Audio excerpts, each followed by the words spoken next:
Welcome to the Unconventional Path, Entrepreneurship and Innovation Stories and Ideas. Hello, I'm Bela Musits. And I'm Mike Wasserman. Hey, Mike, today's guest on the podcast is Eran Mizrahi. He is the co-founder of Ingredient Brothers. He is a specialist in global, raw, natural, and specialty ingredient sourcing, and he's the former chief operating officer of nuts.com. Hey, we had a great conversation about supply chain challenges in today's world and the many lessons that he has learned from running and managing a 100% remote organization. Yeah, this is interesting, Bela. And I always love this kind of interview because this is something that's like really important to products that we love to buy all the time. But at least me, and I think probably a lot of our listeners, have never really given a single thought into how these products get like into our mouths, into our stomachs, right? So I'm excited. Let's learn about the interesting and probably underappreciated world of ingredient sourcing. Sounds good, Mike. Let's dive right into this episode. Eran, welcome to the podcast. Thanks so much for having me. I'm really excited to be here. Yeah, great. Hey, so let me ask you a question.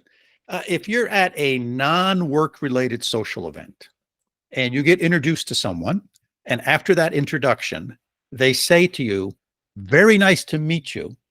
What do you do?" How do you answer that question?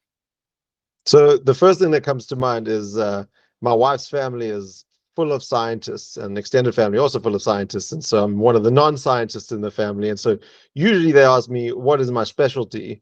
And my answer is, well, I sell coconuts. And so that's what I usually tell them, is that I sell coconuts for a living. You're a coconut salesman. Yeah, exactly. That's very good. So I read over your background a little bit, and you've been involved in several businesses. So what's your current endeavor? So right now I'm the co-founder of Ingredient Brothers. We are an importer of specialty ingredients from all over the world. So we import bulk ingredients that are used predominantly in other consumer packaged goods in their manufacturing process. So we're, one of their suppliers for some of the ingredients that they're using, and we're sourcing mostly products from outside of the US. And so we're bringing in products from about 12 different countries now, everything from chia seeds to tapioca starch. Lots of different natural ingredients, mostly in the natural ingredient space. And so, yeah, we do that. And, a lot of, while we sell ingredients, most of the focus is on like service and how do we give our customers a lot of value added service, just because they're managing incredibly complex supply chains and we don't want them to have to think about the ingredients that they're buying from us. And so a lot of our focus is on service and improving the service and doing something a little bit different in the industry. Yeah. So are these mostly commodities or considered to be commodities? I think it depends who you ask. They're still pretty small business industries, even though, for example, I think the chia seed market is close to $1 billion. Compared to corn and soy, it's minuscule. So I don't think that they don't fall under your traditional commodity markets. It's not traded as aggressively as a corn or a soy ingredient. Okay, but it is traded. Is there a secondary market for it, for futures? I'm assuming some people write futures, but no, I mean we don't deal in futures. And so I'd say, maybe if we get bigger, that's something we could potentially look at. But no, I don't hear too much about people taking out contracts on those ingredients. Yeah. Yeah. So I know very little about that business, but it strikes me that when you're buying those types of ingredients, sometimes they're seasonal. But your customers probably are in a business that's may not be seasonal. So Yeah. there's these peaks and valleys in sort of your side of the supply chain, but your customer wants a constant delivery of product. Correct. How do you sort of manage that? I think the good thing is that the industry has evolved to accommodate that. I mean, since the beginning of time, there have been, even, if you think about many, many years ago when, let's say, the globalization was less prevalent, you weren't able to get things until they were harvested. And so Yes. supply chains were built around, single time of year harvests. And so what we do is we work a lot with our customers to plan for that harvest. And we're watching weather and we're getting insights from our suppliers on what's happening. And then we're working with our customers to try and understand what does their business look like for the next 12 months. And so it is a challenging equation, and I would say that it's very difficult to get perfectly right. But if you have good partners on both sides of the equation, you can manage that well. And so we're contracting with our customers for a year, and we're doing the same with our suppliers. And so if there are high pressure times where chia seeds are being harvested or pumpkin seeds are being harvested, and everyone's phoning everyone to try and figure out what the pricing looks like, and what does the supply look like, and what does the sizing look like. This happened a lot more to me at nuts.com, where we were, watching all the nut harvests that happen, predominantly in the US, and, trying to make the right decisions on pricing and whether to take a contract or play the speculative market. So there's a lot of judgment, and a lot of that comes with experience, because there aren't any rule books or textbooks written about this. Yeah. Yeah. As you were saying the early part of that, it reminded me how remarkable supply chain has gotten, because I'm 70 years old and I can clearly remember that, when I was a teenager, you only got bananas at a certain type of year. You only got apples at a certain time of the year. You only got strawberries a certain time of the year. And all those things, now you go to the store, to the produce section, and it's 12 months a year practically for almost everything. That's just remarkable. Yeah, there's been incredible standardization and innovation in global supply chain that, I think a lot of the players have worked together. There's an incredible book on the shipping container that talks about how, the standardization of the shipping container, Yeah. effectively changed the world, because you now had this standard volume metric of how you're going to pack things on a ship, how those things come off on a ship, go onto a truck, get taken to a rail yard, get put on a rail car, and all of that happens in a standard way across the world. And I think people take for granted that that happens, but in the book they talk a lot about how, not so long ago, you had live cattle next to fresh produce and Right. next to medicine, and everything was packed, all over the place. And so the standardization of supply chain has led to incredible access, as well as a lot of standardization of the compliance. So not only the physical supply chain has improved, but the compliance and the understanding across all countries about what it takes to make safe food. Because it's not only that you can get it all year round, but you get it, you probably eat food from all over the world every single day, and you don't question the safety of that food. And I think that did not exist, probably even 30, 40 years ago. I think, the maturity of that has really accelerated. Yeah. Another question I have for you regarding supply chains, as the airplanes and the ships have gotten bigger and bigger, and when one gets stuck in the Suez Canal, Yeah. I mean that's a huge disruption, because instead of having 100 smaller ships delivering goods, now you have 10 really big ships. Yeah. So all of a sudden the sensitivity to things going wrong puts huge waves, pardon the pun, into the supply chain. How do you think about that? I think everyone saw during COVID the impact of having just-in-time supply chains had on supply within the US. Prior to the pandemic, a lot of the focus is on having just the right amount of stuff at every point in the supply chain. Everyone, for good reason, was trying to reduce inventory, reduce working capital, speed up the velocity and the throughput of their part of the supply chain, making it incredibly efficient.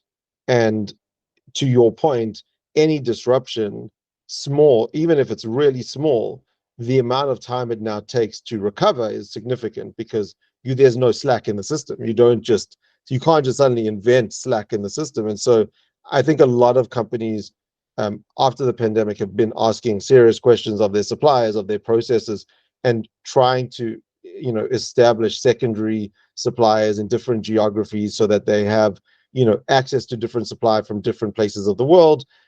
They've built a little bit more safety stock, and potentially just being a little bit more comfortable with safety stock. And then, I didn't expect the Suez Canal to happen, and we thought coming into 2024 that we'd be free of supply chain issues and crazy freight rates, and we're back, and our transit times are up 20, 30 days. And now we've had to readjust all of our planning, and it has a big impact on our cash and how we think about inventory planning. But we're more prepared because of what everyone went through during the pandemic. I think that muscle has been built. My hope is that we don't forget that muscle, right? And we don't lose that muscle and forget, and then go back to super efficiency and not valuing slack in the system, which may happen. Yeah, we've gone through that cycle several times, at least during my career. I can remember at least 2 or 3 times when there was a glitch in something, maybe a rail strike, and all of a sudden the domestic auto manufacturers couldn't get their parts. Yeah. And because under good times, people squeeze the inventory. That's what everybody does. I mean, you have to squeeze someplace. So when things are running smooth, everybody squeezes down in those areas. And then there's a disruption, and oh my God, you only have 2 days worth of front bumpers in stock. Yeah. So if you can't get front bumpers, you're shutting the line down. So we've gone through that cycle numerous times, and it's interesting. Probably somebody's written a book about this, but it seems to be pretty predictable because we never learn.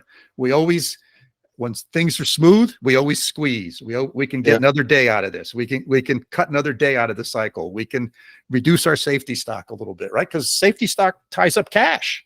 That's all it is. It's cash sitting on the shelf. So it's interesting that we keep going through that. Yeah, I agree. I think that while it is concerning, and I do think also over time we've also become more and more reliant on global supply chain, right, and on things that are cheaper but are longer lead time, right? So the reaction times are much longer, and so you can't turn to local suppliers to react quicker. So I think, there is some pressure on government and other entities to almost ensure that basic goods and things can be supplied in the event that something happens, because the private sector doesn't always look out for consumers' best interest when it comes to that. Right. Particularly goods that are necessary for remaining alive. Correct. Yeah, exactly. Right?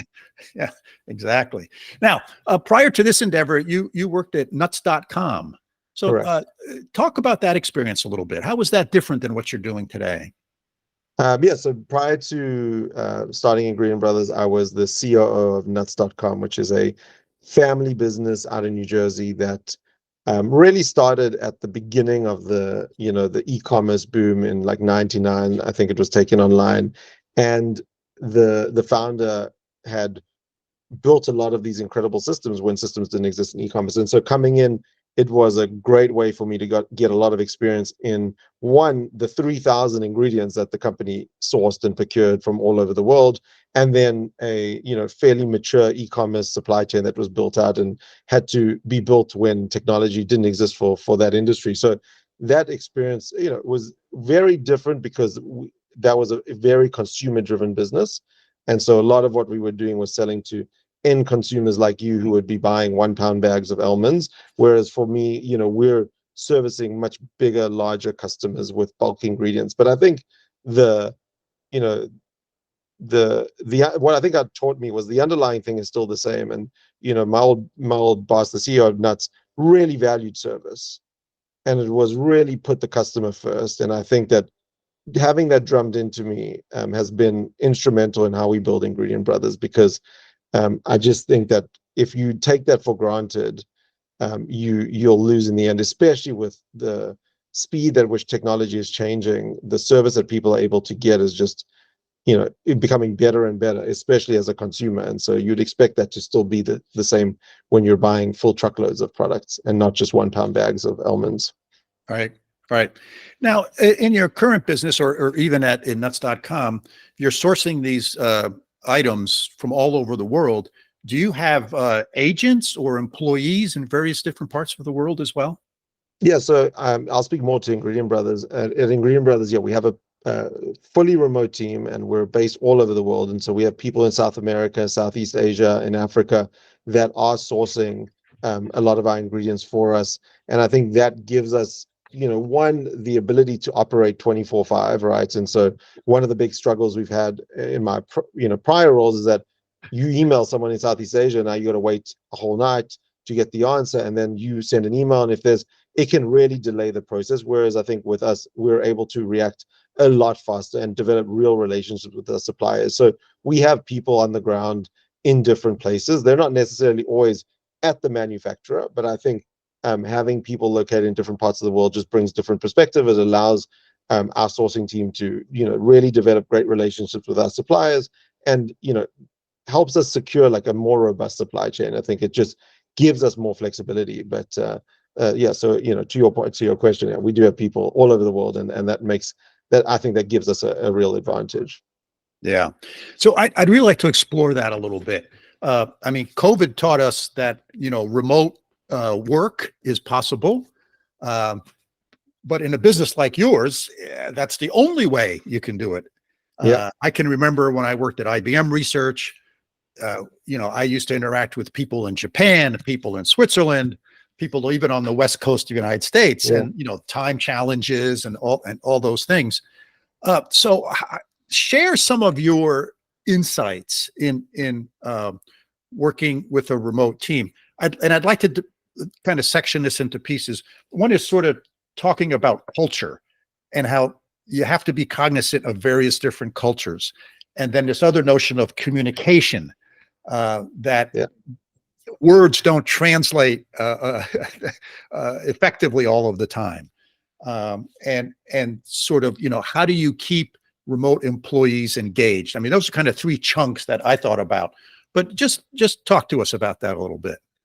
Those are big questions. So I'll do my best to try and give you the gist of how we've thought about it. And I think we're still learning, but the exciting thing about what we're doing at Ingredient Brothers is that we were able to do this and start the business at the right time when adoption of remote work was happening at an accelerated rate, and we didn't have any physical office. We didn't have any people in one location that were used to working in office. So everything from day one was started as remote. Even my co-founder and I, don't sit in the same room. And so because of that, we were forced to develop culture from day one and think about culture from a remote perspective. And I think that really helped us cement what we do. Now, from a culture standpoint, there's a few things that we do that I think were really important. One, as soon as we got to any scale, we hired a head of HR and a head of people. And I think that a lot of smaller businesses don't always invest in that role as quick as they need to. And I think in a remote world, you need an ambassador for the people as quick as you can, so that you can build consistent culture. Because it's not always about like the waving of, like having a party and celebrating. It's also employees want to know that they're going to get paid. They want to understand their benefits. They want to feel like they can understand how they're going to get promoted, how they're going to get reviewed. And so in order to, in a remote world where there's no physical office, you need to get people to feel safe. And I think that's really important. And that helps to build the culture, was when you come to work and you feel safe, I think you perform and you're a lot more relaxed when it comes to solving the real problems that you have to deal with at work. And then I think the other thing is that we spent a lot of time thinking about the values that we hire for. We're always looking for people who will add to our culture. We're not looking for people who fit into our culture. It's about, adding to the culture. I think that's really important. So you don't have to have the same opinions and ways of thinking, but you need to align with our values. And I think the values that we've chosen work really well with a remote setting. And so, people who take ownership over their own work, who are incredibly curious, who care about their future, who are going to always push things forward, that's the type of person that works really well in remote. It's not for everyone. It's definitely not for everyone. I never thought it was for me. And so we spend a lot of time through the interview process trying to ensure that the person that we're hiring aligns with our values, so that they fit into the value system and can add to the culture of the business. And then it just makes it a lot easier for us to build a strong culture. Yeah. Yeah. How do you sort of address or deal with the various different cultures from where your employees are from? Well, so we took everyone to Morocco last year, almost as an experiment, because we'd been working together for a while. We had gotten to about 20 people, and I wasn't sure if we had a culture, right? We knew each other, and everyone worked together and seemed to like each other. And I think the communication was good. Again, I think by hiring the right people, you almost eliminate a lot of the risk that you're presenting, right? I think people are more mature than I think other people give them credit for, right? And I think can handle working through those differences, as long as you've got the right framework, right? And you've set the right expectations. But then we took everyone to Morocco not knowing, like, do we have a culture? Can people communicate? Like, will people be friends? How will it work? And I think there's a really amazing video whenever I met for the first time. It was effectively a large contingent from Argentina and the Philippines meeting for the first time. And it was as if people had been friends for so many years. And I think right there and then I realized that what we had done behind a screen was more real than I'd assumed it was, and I saw the power of that. Now, I think you need these in-person sessions to remind yourself and revalidate that. And so, as a company, we do try and get, and that's why we're somewhat concentrated within a few countries, so that those people can meet multiple times a year, and we can create those moments within those countries. And then we are trying to commit to doing one conference a year where everyone gets together, in taking the money that we would have spent on renting an office and getting everyone Sure. together for a few days to just re-energize that culture and like bring everyone together again. Yeah, yeah, that's a great idea. Uh, when you think about how do you deal with the various different employment laws in the various different countries? I mean, we're still learning, to be honest. I think it's probably, as a startup, we're tripping along the way as we figure it out. Um, there is, there's always a way to figure it out. I think, again, like, we focus on certain countries to make it easier for us so that we don't have to think about compliance in many, many different places. And again, we hired a head of HR really quickly, to ensure that we were thinking about those things and not, getting ourselves in trouble, and putting ourselves at too much risk. Right, right. And so just sort of one, maybe too detailed of a question, but I'll ask it anyway. So in my history, I had a company, and we did a lot of business in Europe and in the Far East. And what we ended up doing was basically opening an office in each country, but that office was fundamentally a wholly owned subsidiary of Yeah. the mother company. So if it was in Germany, it was actually a German company in Germany, happened to be owned by the mothership in the United States. And this is 25 years ago. Yeah. And that made a lot of sense in those days. Is that still sort of the model that you guys use? Yeah, I mean, again, not to go into details of what we do, but I think there are definitely, in every country, there are definitely different options that you have in order to make it work. And I think in some countries it makes more sense than others, just depending on the country. And so I think as long as the country has a large workforce that do work for American companies, typically it's a lot easier for us to figure out. And so, in the Philippines, this is a very common practice. And so we're able to, leverage that and almost copy and paste what others are doing. Yeah, that's a good point. If you go to countries where the model already exists, yeah, you don't have to invent it. Yeah. Excellent. And so how do you sort of think about growing the business? So because you have to grow two sides, right? There's the supply side and this, right? It's not just, okay, I can sell more stuff. Well, I got to be able to buy more stuff. Yeah, and I think last year we struggled because we didn't understand the capacity we needed on the supply side of sourcing new ingredients and finding new suppliers and figuring out new supply chains for new prospective customers. And we got to a place where we had a lot of great leads and a lot of great energy on the sales side, but could not, support it on the supply side. It was just, from a labor perspective, was impossible. And so we had to like pare down what we were working on and focus on. So I think, we spend a lot of time modeling that out, to be honest with you, for a couple different reasons. One, because the B2B ingredient world, as you can imagine, is very slow. People aren't changing almond suppliers the same way that you Right. change almond brands in a grocery store. These, especially with large customers, these are multi-year projects. They can really take a long time. You can interact with the customer once, and it takes 3 years till they really need to make any changes. And so we spend a lot of time trying to understand that life cycle. And so our sales approach takes on many different facets. We do a lot of brand marketing because, again, I want people to remember us when they're trying to make the decision. It's really hard for us to force the decision on them. Even you can go to someone and offer them the world.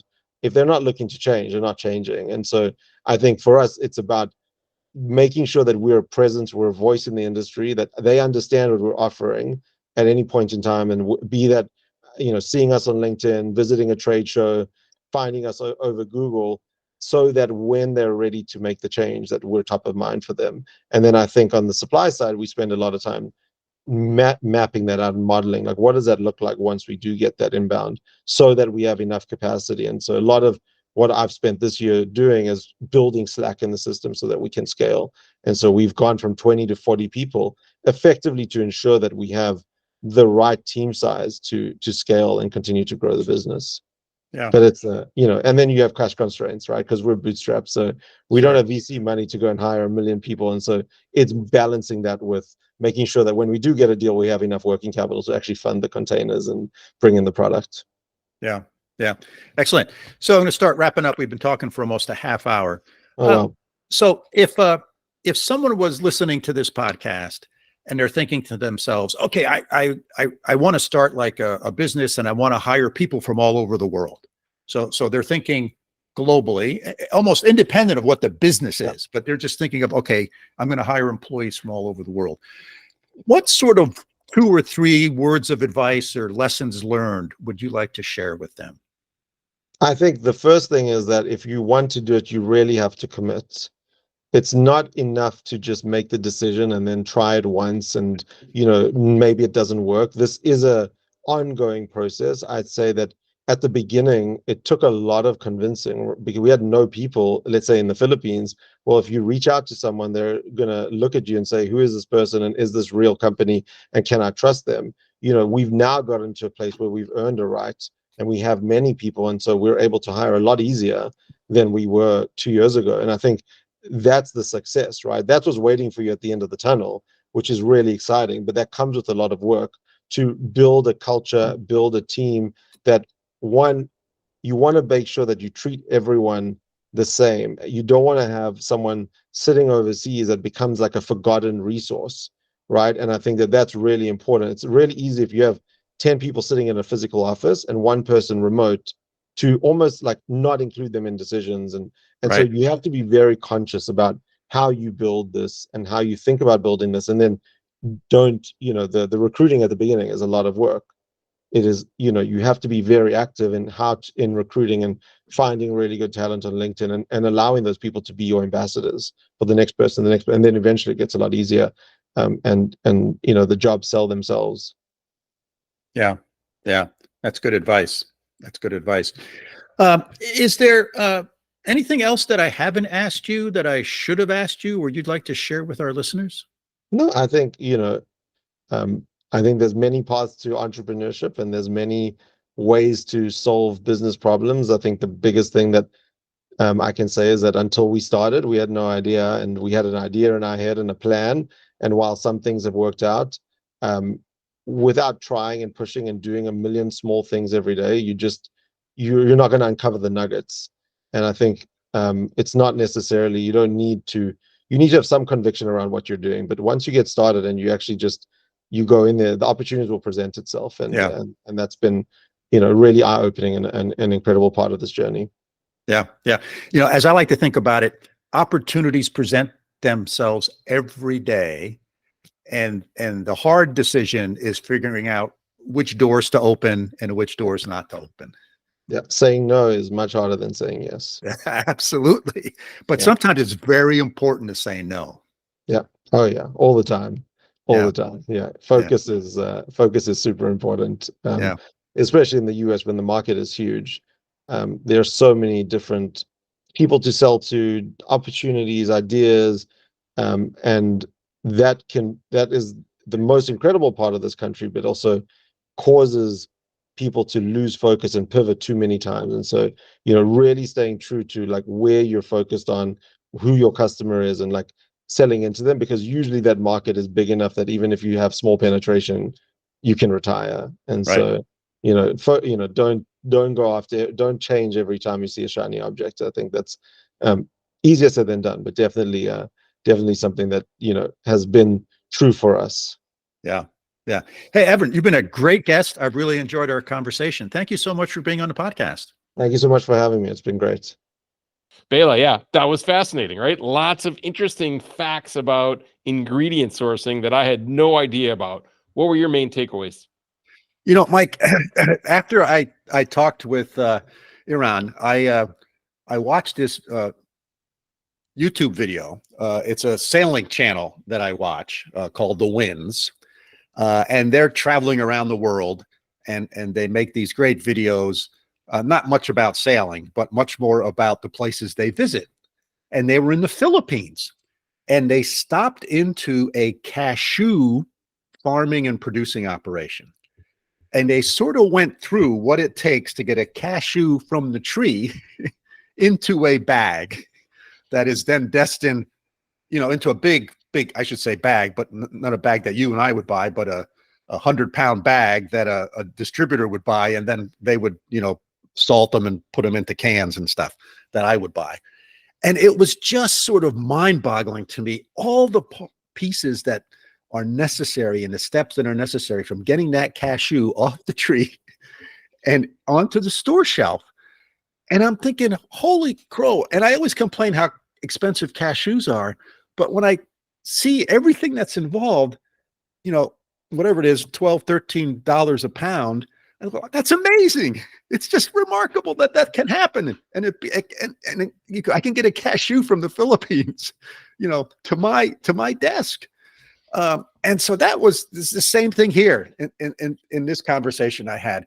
It was just sort of, as you think about it, you go, oh my God, this is unbelievable. And we often take for granted, the various things that we have in society. And we don't have an appreciation of what goes on behind the scenes. Behind the scenes, meaning before it got to me. All of the things that were involved and the various different people and processes and airplanes and boats and whatever that it took to get it to me. It's always astonishing to me when I have these conversations. Yeah. So that was my number one big takeaway. And Bela, a lot Yeah. of these people are entrepreneurs. I mean, that's kind Yes. of the neat thing is you think about how many hands have touched something like a cashew, and a lot of these small farmers that are doing ingredients. I mean, some are big multinationals, but the entrepreneurial impact of people that are from a totally different side of the world and with totally different experiences that we're connected with by a simple bag of nuts, Right. is really mind-boggling. Totally agree. All right, what was number 2? Sorry, I interrupted you. Yeah. So the other thing is this notion of potential disruptions, because it goes through all these different hands and it comes from far away places. Man, there's a lot of things that can go wrong. Right? There's a lot of things that can go wrong in this process. It's kind of amazing any of these things get to us in the first place, right? Yes. It's unbelievable in many ways. I go, how does this happen? I mean, how do I get a strawberry from a field in California to my cereal in the morning? I mean, that's a process. So the notion of all of this, which again makes it much more complicated. So I can remember as a kid, the only time that you would have fruit is when fruit was in season locally. That was it, because that's the only place it came from. So we would only have apples in the fall. We would have strawberries in the spring for like 4 weeks, and that was it. And now you can buy that stuff 12 months out of the year. But when I was a kid, there weren't real disruptions to the supply chain because the supply chain was local. It was 10 miles long. It was 10 miles long. Now maybe maybe 100. Right. Yeah. If we had a frost that ruined all the strawberries, then we wouldn't have strawberries that year. Right, and that was the way it worked. That's the way it worked. And so the supply chain was in many ways not as fragile, or I shouldn't say fragile, but didn't have as many components or elements. It wasn't all these serial processes, right? Because the supply chain is a serial process. There's not a real, it's not a parallel process. It's a serial process. So, but Bela, this is, I'll take another frame, kind of another approach to this is why a lot of people say you shouldn't be eating those strawberries from California on your breakfast cereal in the middle of December, because it's horrible for the environment.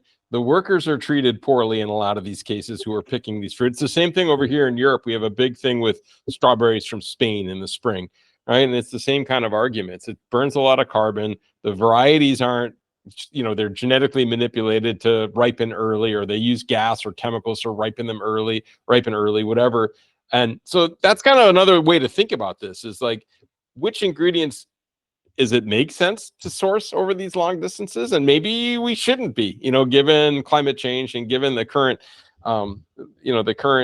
pressures on sustainability and human capital, right? Maybe it isn't the right thing to do with all of these things that are multi-seasonal instead of just one season. So I think, I'm not saying right or wrong. It's interesting to think about it from this perspective, I think you bring up a super great point, Mike, because I do think that a lot of these things have an impact way beyond what we realize.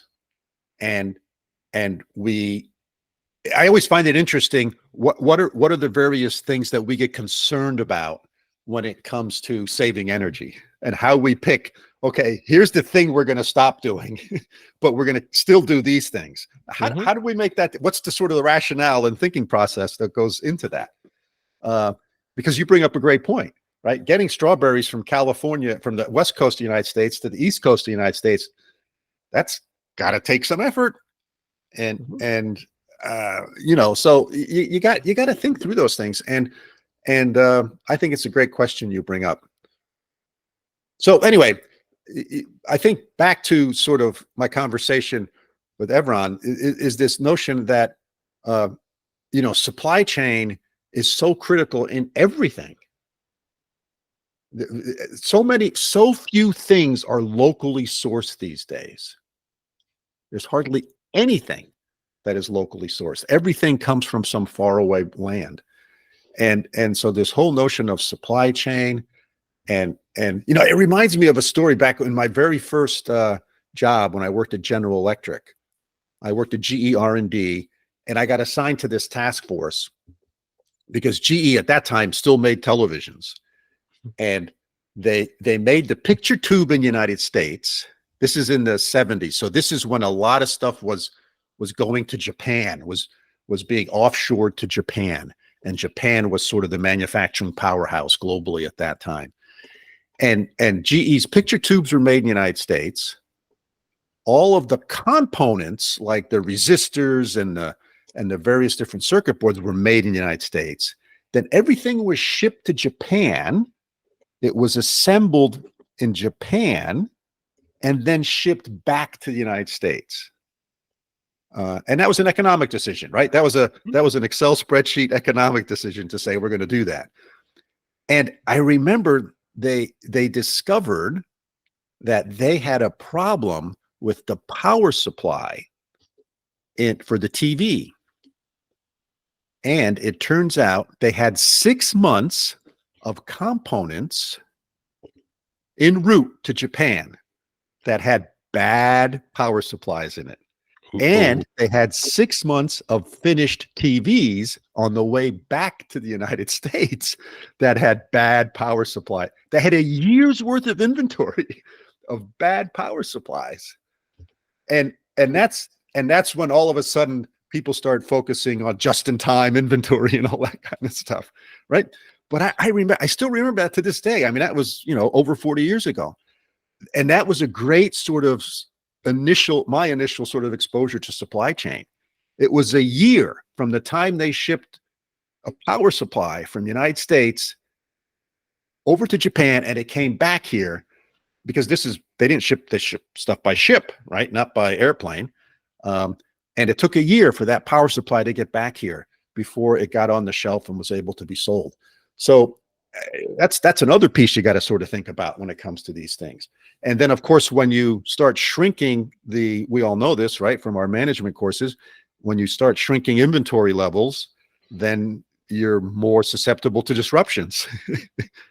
If the ship is 4 days late, all of a sudden you don't have power supplies to put in TVs anymore. So there's that. You're always walking that tightrope. Yeah, this is fascinating. And, it's interesting to think. And I guess going back to this back and forth, should we, how global should our supply chains be? This is this big question of globalization. And I teach a lot about this stuff. And, I think it's really complicated. It's more complicated than it seems. And I think there's certain things that it totally makes sense to globalize. And these are like what Eran was talking about was these are really cool ingredients that we're buying for small business people that don't have a large shipping weight most of the time. So it doesn't have a huge environmental footprint.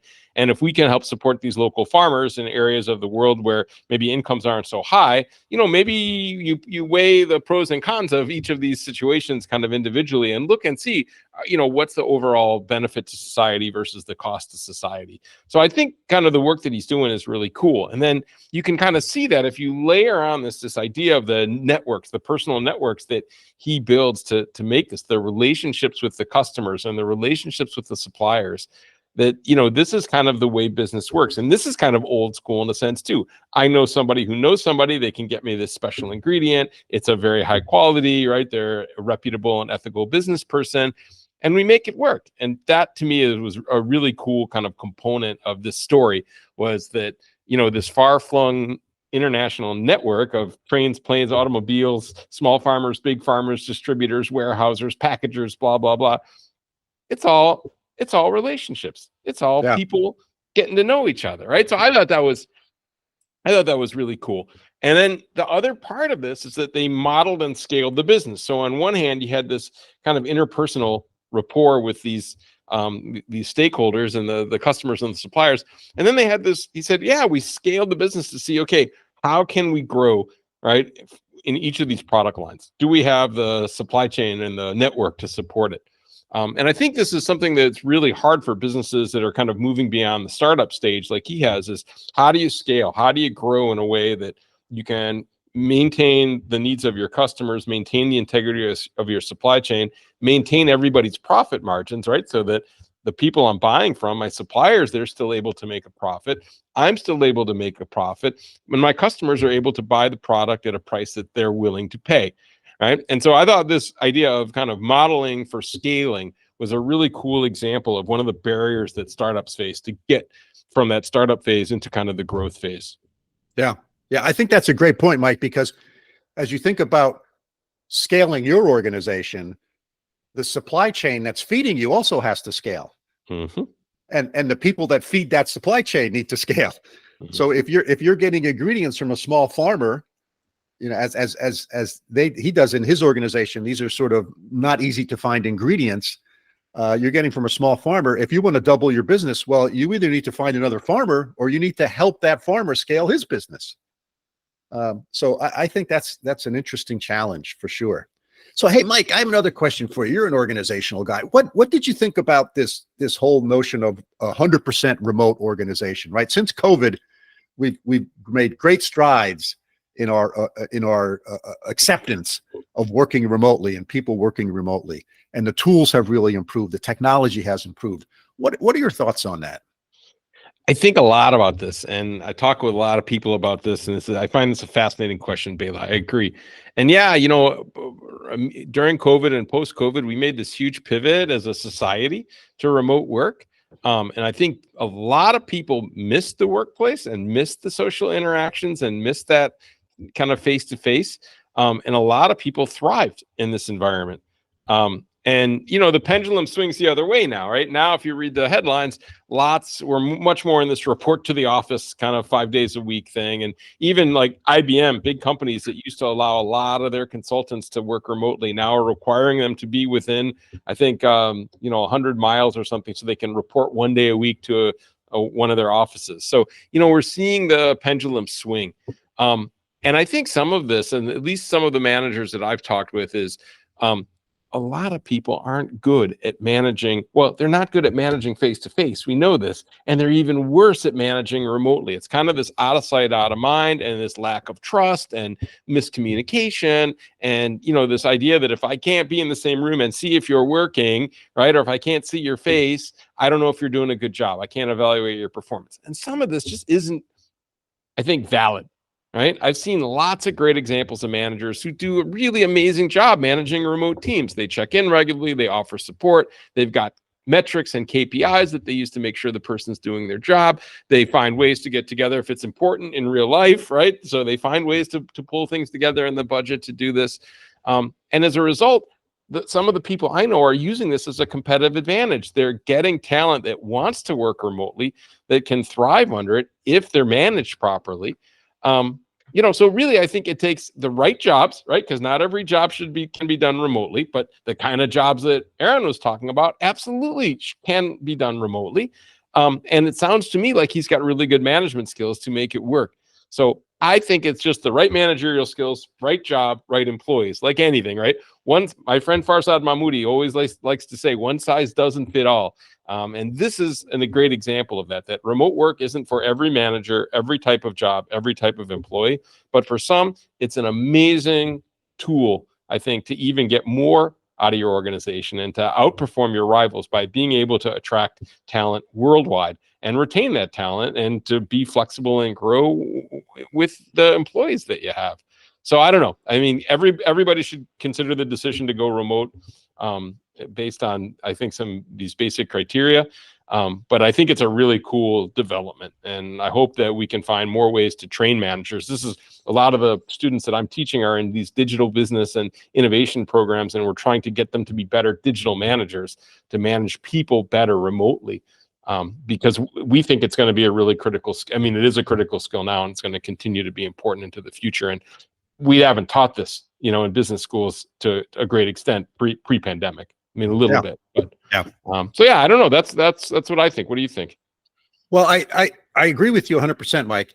I think that there's this remote work is making the world flatter, right? As our ability to do supply chains and our ability to build things far away, where the economics equation may be slightly different because maybe they're closer to natural resources or whatever, has made the world flatter. As a guy wrote a famous book about that, the world really is flat. And I think remote work is doing the same thing sort of on the tech side where, as we talked about farmers, right? And sort of 30 years ago, the supply chain was within 100 miles. Well, office work, engineering work, when it was in the office, everybody lived within 50 miles and that was it, right? Mm-hmm. That was your hiring pool. And if you wanted to hire someone from far away, they had to move. They had to disrupt their family, etc. So now all of a sudden, that's maybe no longer the case. So that makes these long distance things easier. It flattens the world. It makes you be able to hire people from other countries and other worlds. And I think that's a good thing in general. I think that's a good thing in general. I think that just like you have to have a set of skills and a set of tools to manage if you're in a face-to-face environment, you also need a good set of skills and a good set of tools to manage in a remote environment. They may be slightly different, but the fundamentals are the same. Mm-hmm. You have to have metrics. You have to give people feedback. All those things you learned in Management 101 are applicable. They may be applied differently or delivered in a different way, but the fundamental principles are the same. Totally agree, Bela. Well said. All right. What do you think? Should we wrap this one up? Yeah, let's call it a day. Great. Well, listeners, I hope that you enjoyed this interview with Eran Mizrahi as much as we did. This was really a fascinating look behind the scenes at some of the products that you buy and love, and a nice way to kind of take stock of what our global supply chains look like and how a lot of these ingredients make their way from remote parts of the world into your local grocery store. We hope you found that this was interesting and thought-provoking, because this stuff's kind of important, I think, and really lots of entrepreneurs are doing very important work in this space. So it's good to appreciate them and think about them. If you have questions or, hey, maybe you disagree with some of the stuff we said, we're always happy to hear from you. Our email is bela.and.mike@gmail.com. Hey, and please do follow the podcast. If you haven't already, hit that follow button in your favorite podcasting app. So until next time, signing off from upstate New York. See you all soon. Sounds great, Bela. And from over here in Münster, Germany, auf Wiedersehen.